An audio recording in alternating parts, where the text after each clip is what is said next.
Ezequiel Fernández, consejero del Grupo Popular Jorge Santomé, además del presidente de la Federación Galega, Manuel Seijas, y el presidente de San Bartolomé, Luis Pérez.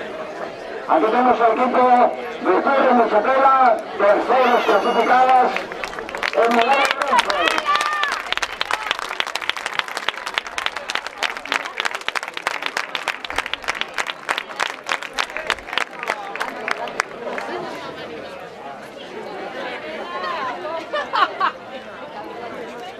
Atleta Muchapela recogiendo a su medalla de bronce como terceras clasificadas la categoría femenina.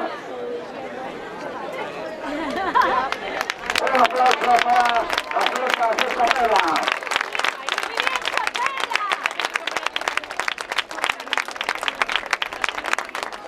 Segundo clasificado, medalla de plata para Jorge Mónicos.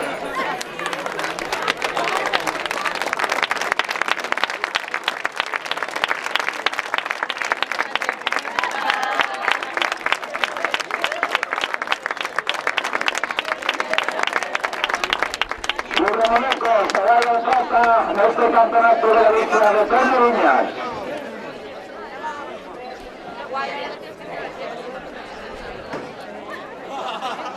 Decíamos, entre las medallas, Leticia Sánchez, María Villarreal, Coral Ríos, Ezequiel Fernández, Jorge Santomé, José Manuel Seijas, Elizardo Pérez.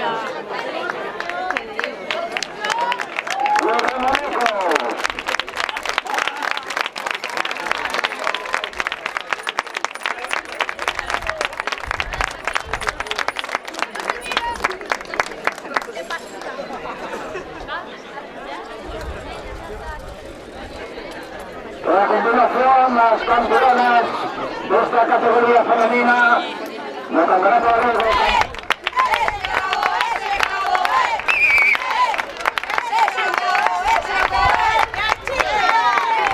Atletas del Club Notable Cruz, campeonas de Galicia de Tres Viñas 2016.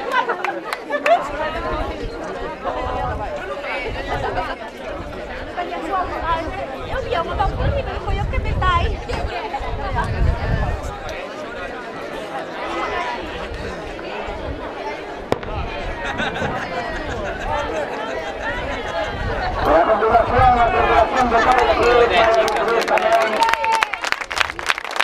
a bandera de República como campeonas galegas. Vaya a pasar entrega al alcalde de la canción de España, Leticia Santos, bandera de campeonas de la isla de Tres